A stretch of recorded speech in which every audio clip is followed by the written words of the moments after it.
Kangana રનૌતની film emergency release પહેલા જ વિવાદોમાં, પ્રતિબંધ મૂકવાની માંગ. કંગના રનૌતની ફિલ્મ ઇમરજન્સી રિલીઝ પહેલા જ વિવાદોમાં ફસાઈ ગઈ છે. આ ફિલ્મ પર પ્રતિબંધ મૂકવાની સતત માંગ ઉઠી રહી છે. ફિલ્મમાં કંગના રનૌત ઇન્દિરા ગાંધીનો રોલ કરી રહી છે. આ ફિલ્મ 6 સપ્ટેમ્બરે સિનેમાઘરોમાં રિલીઝ થશે.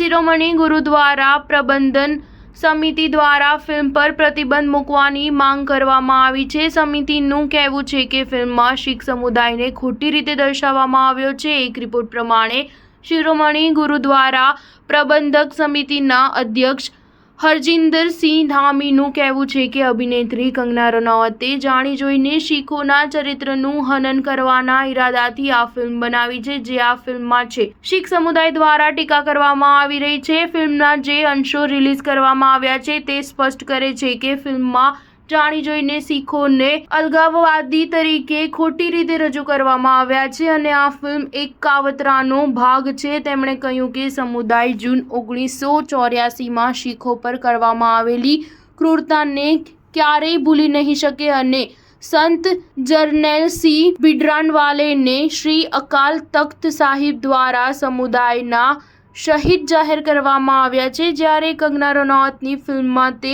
પાત્રનું હનન કરવાનો પ્રયાસ કરવામાં આવી રહ્યો છે. તેમણે વધુમાં કહ્યું કે કંગના રનૌત અવારનવાર શીખોની ભાવનાઓને ભડકાવવાના નિવેદનો આપે છે, પરંતુ સરકાર તેમની સામે કાર્યવાહી કરવાને બદલે એક્ટ્રેસને બચાવી રહી છે. તેમનું માનવું છે કે કંગનાએ ફિલ્મ ઇમરજન્સી દ્વારા શીખોની ધાર્મિક લાગણી ભડકાવવાનું કામ કર્યું છે અને સરકારે તેની સામે કેસ નોંધવો જોઈએ. સ્ટાર ન્યૂઝ 7 હંમેશા સચ્ચાઈની સાથે.